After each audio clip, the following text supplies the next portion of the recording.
Oh boy, what could have been? What could have been with this movie? What could have been an actual freaking fantastic piece of work? Due to corporate meddling and wanting me to get kind of family friendly, Cool World had the potential. When ex-con cartoonist Jack Deebs, not Dweebs, Deebs, Gabriel Byrne, was behind bars when he found escape by creating Cool World, a cartoon series featuring a voluptuous vixen named Holly Wood, Holliwould. But the Toonsmith becomes a cartoon prisoner of his own fantasies when Holly pulls Jack into Cool World with a scheme to seduce him and bring herself to life. A hard-boiled detective, Brad Pitt, the only other human in Cool World, cautions Jack with the law. Noids, humans, don't have sex with doodles, cartoons. The flesh proves weaker than ink, however, as Holly takes human form in Las Vegas, starting a trans-universal chase that threatens the destruction of both worlds. With a splashy mix of animation and live-action sequences, Cool World delivers the hottest action around. It's rated PG-13. And it had competition from Roger Rabbit. Yes, there is going to be inevitable comparison to Roger Rabbit. Who Framed Roger Rabbit? I think that this should have been a hard R. 100% should have gone with the other motifs that was going on with heavy traffic, with all the urban movies that Bakshi has been known for. But due to the corporate meddling, it had to become a PG-13. I like the idea of the two worlds blending. Yes, this has been done dozens of times before, hundreds. But I think here, because of how much more R-rated it could have been, we could have had a more expansive look at it. What we get is good. Don't get me wrong. We get the characters who are starting to slowly transform into doodles and how it could potentially affect the other world. What we do get when it affects is just a colossal.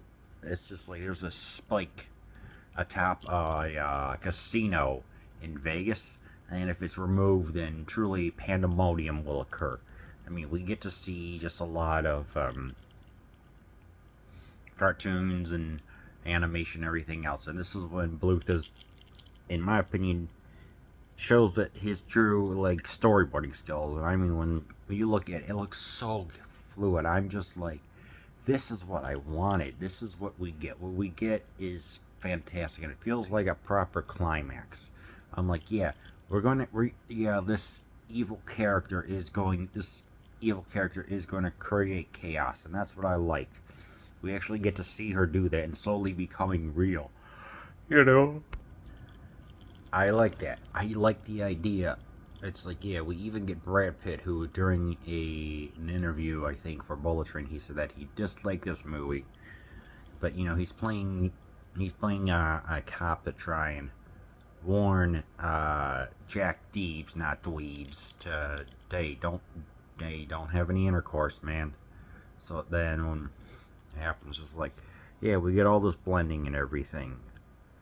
But at the same time, it's like, what exactly is one of the biggest critiques that I've seen is, what is the plot? And I'm like, yeah, I could see why this would make some people be like, yeah, it's all over the place. That's what this movie feels like. It feels like they're incomplete drafts and scripts and everything else, because it's like, Brad Pitt's character, Frank, returns from home after World War II. He gets a motorcycle and he starts to, he takes his mom out on the motorcycle.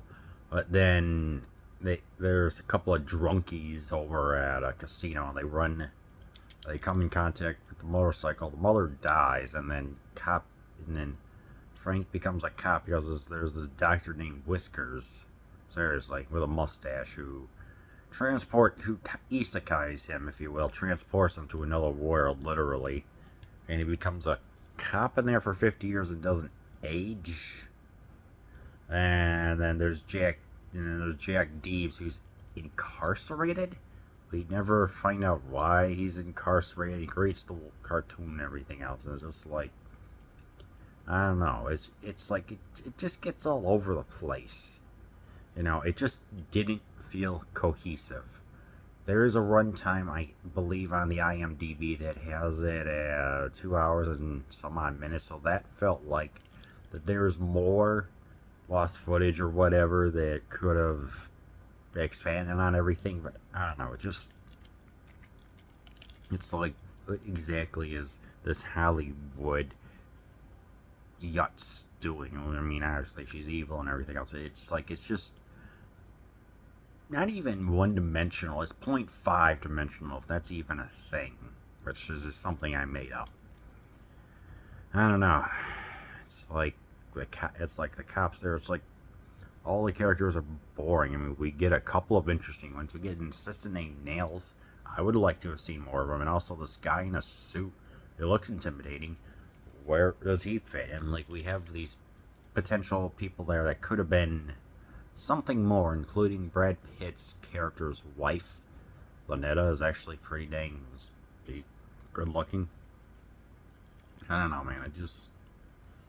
I mean, you could have gone out on a whole heck of a lot worse. I mean, Sean Conroy's last movie was, The League of Extraordinary Gentlemen, that had production, that had, like, meddling from higher ups, and the last thing he actually did was do a voiceover for a Scottish animated. So I'm like, you could have done that. You could have not paid your taxes like Connery did or whatever. It was like you went out and you had dang good animation. So, it's like, plus the soundtrack. It's like, the soundtrack is great. You have My Life in the Thrill Kill Cult. You have Thompson Twins. You have Ministry. So that's more just all the wacky electric vibe going on here. I mean, yeah, obviously with the animations, like you get the live action, you get the city that looks dingy, but also at the same time inviting in a way, and how the climax is in Vegas. And no, I could not see the gold and silver pawn shop. I could just imagine the old man telling, "Hey Chum," or Rick Harrison, or Chum, the old man saying, "Hey Chumley, you're an idiot for bringing these cartoons out here. Go and get some money from them. Sell some of my aphorisms or something like that. You idiot." Oh my God. Had to do it, sorry. Rest in peace. Yeah, but I don't know. I just think that, if it was a hard R, we got more of what, we have more of the debauchery, the sex. We had more of the, I guess, like, animated stuff. Hentai, but just, like American animation that deals with the sex, and more of the themes that could have been explored more. I think this really probably could have been one of his better movies, but it just